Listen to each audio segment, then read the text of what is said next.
എല്ലാവർക്കും നമസ്കാരം. നമ്മൾ GST ആയിട്ട് ബന്ധപ്പെട്ട് ഒന്ന് രണ്ട് കാര്യങ്ങൾ നിങ്ങൾ സൂചിപ്പിക്കാം. ഇത് നമ്മൾ വളരെ ശ്രദ്ധിക്കേണ്ട കാര്യങ്ങളാണ്. നമ്മുടെ തല തെറിച്ചുകൊണ്ടിരിക്കുന്ന ഒരു അവസ്ഥയാണ് ശരിക്കും ഇന്നത്തെ GST മറ്റുള്ള കാര്യങ്ങളായിട്ട് ബന്ധപ്പെട്ട് നമ്മൾ മനസ്സിലാക്കുന്നത്. ഉപ്പ് തുടങ്ങി കർപ്പൂരം വരെയുള്ള മുഴുവൻ നിത്യോപയോഗ സാധനങ്ങൾക്കും GST ഉണ്ട്.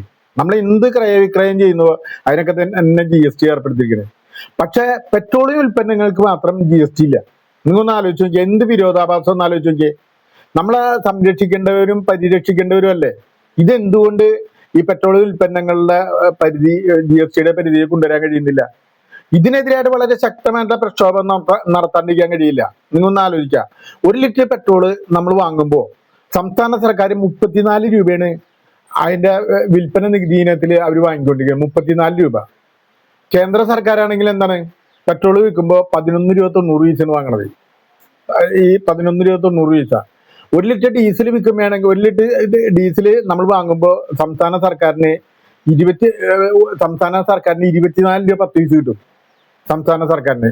കേന്ദ്ര സർക്കാരിനാണ് 7 രൂപ 80 പൈസ കിട്ടും.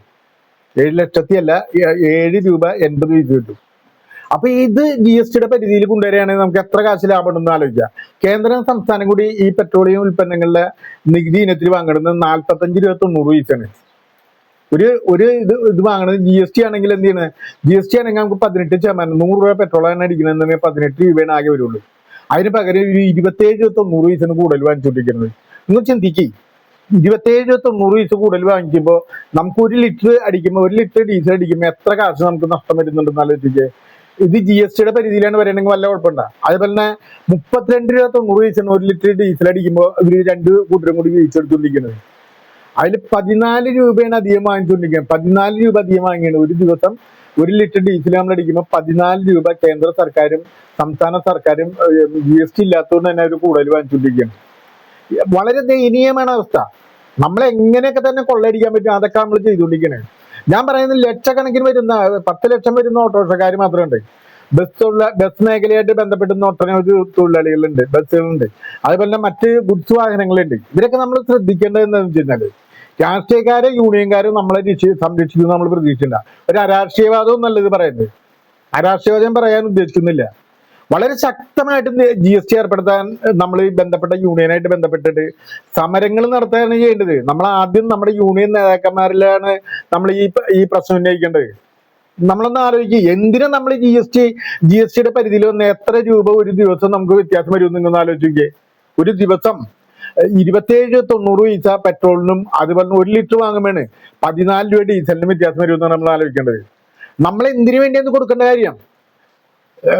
ഈ സംസ്ഥാന സർക്കാരും കേന്ദ്ര സർക്കാരും ജനങ്ങളെ ഈ കൊള്ളയടിക്കുന്ന കാര്യത്തിൽ തുല്യ പങ്കാളിത്തമാണ് വഹിച്ചുകൊണ്ടിരിക്കുന്നത്. നമ്മൾ വളരെ ശ്രദ്ധിക്കേണ്ട കാര്യമാണത്. ഇത്രയും ഭീമമായിട്ടുള്ള തുക നമുക്കറിയാം. ഒരു ബസ്സിനെ സംബന്ധിച്ചൊക്കെ 100 ലിറ്റർ ഡീസൽ അടിക്കും. 100 ലിറ്റർ ഡീസൽ അടിക്കുമ്പോൾ ഏകദേശം 1400 രൂപ ഒറ്റയടിക്ക് തന്നെ GST ഇനത്തിൽ മാത്രം വ്യത്യാസം വരണത്. മനസ്സിലായി? 14 രൂപ വെച്ചിട്ട് വ്യത്യാസം വരണത്. അത്ര കാശ് വ്യത്യാസം വരെയാണ്.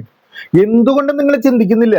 നമ്മൾ അറിഞ്ഞറിയാതെ നടത്തുന്ന ഈ ചൂഷണത്തിനെതിരായിട്ട് ശക്തമായിട്ടുള്ള പ്രതിഷേധം അനിവാര്യമാണ്. അതുകൊണ്ട് തന്നെ ഈ വീഡിയോ പരമാവധി പേരിൽ ലൈക്ക് അടിക്കുകയും നിങ്ങൾ സബ്സ്ക്രൈബ് ചെയ്യുകയും ചെയ്യുക എന്നുള്ളതാണ്. നിങ്ങൾക്ക് വേണമെന്നുണ്ടെങ്കിൽ അത് ഞാൻ പറയുന്നുണ്ട്. ഞാനടക്കം വാഹനം കൊണ്ടുനടക്കാണ്. നമ്മൾ ഈ കൊള്ളക്കെതിരായിട്ട് GST കൊള്ളക്കെതിരായിട്ട് ഇതിന് GST ഏർപ്പെടുത്തട്ടെ. മറ്റെല്ലാ ഉൽപ്പന്നങ്ങളും GST ഏർപ്പെടുത്തുമ്പോൾ ഇത് പൊതു താല്പര്യ ഹർജിയോ അല്ലെങ്കിൽ മറ്റുള്ള കോടതിയിലേ പോകേണ്ട കാര്യമാണ് യഥാർത്ഥത്തിൽ.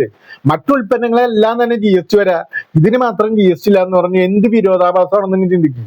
ഞാനിത് കൂടുതൽ ദീർഘിപ്പിച്ചു പോകുന്നില്ല. നിങ്ങൾ പരമാവധി ലൈക്ക് അടിക്കുകയും സബ്സ്ക്രൈബ് ചെയ്യുകയും ചെയ്യണമെന്ന് മാത്രം അഭ്യർത്ഥിക്കുകയാണ്. ഞാൻ ശിവദാസൻ നന്ദിയായിട്ട്, social security for the nation, one struggle media. Okay, thank U.